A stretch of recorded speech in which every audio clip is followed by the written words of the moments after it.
Hello everyone, আসসালামু আলাইকুম। তো আজকে আমি ডাবের খোসা মাখা খাবো। এটা আর কি আমি গ্রামে যখন প্রথম গেছিলাম, কুমিল্লা মেবি, তখন এটা ফার্স্ট খাইছিলাম। তো আমার অনেক ভালো লাগছিলো। সেদিন আপু একদম কচি ডাব নিয়ে আসছে। তো এই ডাব দিয়ে মাখাটা করার জন্য আমি ফার্স্টে ভালোভাবে ছিলে ধুয়ে তারপরে ছেঁচে নিয়েছি। এদিকে আমি তেঁতুল মাখতেছি আর মরিচ গুঁড়ো দিয়ে নিয়েছি। তারপরে এই যেটা ডাবের খোসাটা ছেঁচছি ওটার সাথে তেঁতুল মিক্স করছি।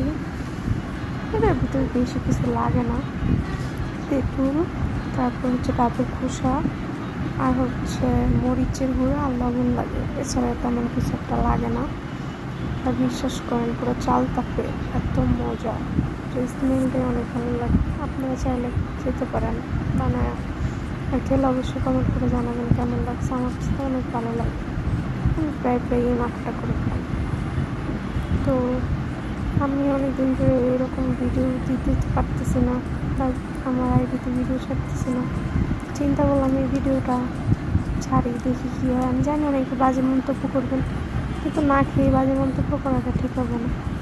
এতটুকুই ছিল আজকে আমার ভিডিওতে। আল্লাহ হাফেজ সবাইকে।